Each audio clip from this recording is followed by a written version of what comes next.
Hi friends, അപ്പോൾ നമ്മളിന്ന് ചെയ്യാൻ പോണത് ഗപ്പികൾക്ക് എന്തൊക്കെ തീറ്റ കൊടുക്കാം, എന്തൊക്കെ നല്ല പ്രോട്ടീൻ ഉണ്ടാകുന്ന സാധനങ്ങൾ അതൊക്കെയാണെന്ന് പറഞ്ഞുതരാം. അപ്പോൾ നമുക്ക് നേരെ വീഡിയോക്ക് കാണുന്നാലോ. അപ്പോൾ എൻ്റെ അക്വേറിയം ഇതാണ് കേട്ടോ. അപ്പോൾ എൻ്റെ അക്വേറിയം ഇതാണ്. ഇതിലാണ് കാണുന്നുണ്ടാവും നിങ്ങൾക്ക് മീനുകൾ. ഇതിൽ മെയിലും ഫീമെയിലും തിരിച്ചറിയുന്നത് എനിക്ക് എങ്ങനെ അറിയാം, ഞാൻ അടുത്ത വീഡിയോയിൽ ചെയ്തു തരാം. പിന്നെ ഇതിൽ പ്ലാറ്റിയും ഗപ്പിയും കൂടിയതാണ്. അപ്പോൾ അതൊന്നും വിഷയമല്ല, ഇതെല്ലാം മിക്സ് ചെയ്തുകൊണ്ടാണ് ഉണ്ടായിരിക്കുന്നത്. എൻ്റെ അടുത്ത് ഉണ്ടാവുന്നുണ്ട്. ഇതാണ് പിഞ്ചു മക്കളാണിത്, കുട്ടികളുണ്ട്. കുട്ടികളൊക്കെ പാറ്റി നല്ല രീതിയിൽ വളർന്നു വരുന്നുണ്ട്. അതൊക്കെ ഈ പാലിൻ്റെ പ്രോട്ടീനുകൾ കൊണ്ടാണ്. ഈ പാല് ചീഞ്ഞിട്ടാണ് ഇത് വേരായി മാറുന്നത്. അപ്പോൾ ഞാൻ കൊടുക്കുന്ന തീറ്റ എന്ന് വെച്ചാൽ ഇതാണ്, ബുഷാണ്. ബുഷ് തീറ്റയാണ്. ഇത് ബുഷ് തീറ്റയാണ് ഞാൻ കൊടുക്കാറുള്ളത്.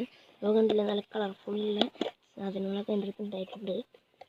അപ്പോൾ തീർച്ചയായിട്ടും ഇങ്ങനെ ഒരു റിങ് ഉണ്ടായാൽ നമുക്ക് ഉണ്ടാക്കിയെടുക്കാവുന്ന പണിയുള്ളൂ. എന്നിട്ട് ഞാൻ കൊടുക്കുന്ന തീറ്റ ഇതാണ്, ബുഷാണ് കേട്ടോ. ഇതുണ്ട് ഞാൻ കൊടുക്കാറുള്ള തീറ്റ, ബുഷ് ഫുഡാണ്. ആ ചുവപ്പ് മണികളുള്ള തീറ്റയാണ് ഞാൻ കൊടുക്കാറുള്ളത്. അത് പിന്നെ എൻ്റെ അടുത്ത് വളരാനുള്ള വേറൊരു ഇതും കൂടി ഉണ്ട്, പായൽ. ഞാൻ പറഞ്ഞ പായൽ ഇതാണ്.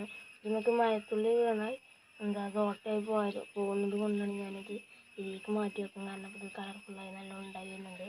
അപ്പോൾ വേറൊരു പായലുണ്ട്, അരിപ്പായൽ. ഈ അരിപ്പായലിൻ്റെ ഉപകാരം എന്ന് പറഞ്ഞാൽ ഗപ്പികൾക്ക് നല്ല വളർച്ച കിട്ടാൻ വേണ്ടിയാണ് അരിപ്പായൽ ഉപയോഗിക്കുന്നത്. മിക്കവരുടെ വീട്ടിലൊക്കെ ഉണ്ടാവാം, അല്ലെങ്കിൽ നമ്മൾ വിചാരിക്കുന്നുണ്ടാവുന്ന 6 മണിക്കൂർ ഇതൊക്കെയാണ്. അതല്ല, ഇത് വേറെതാണ്. ഓക്കെ, അപ്പോൾ ഫ്രണ്ട്സ്, നമുക്ക് പിന്നെ വീണ്ടും കാണാം. അടുത്ത വീഡിയോ നമുക്ക് നാളെ ഇടാം. അപ്പോൾ നമുക്ക് ബൈ.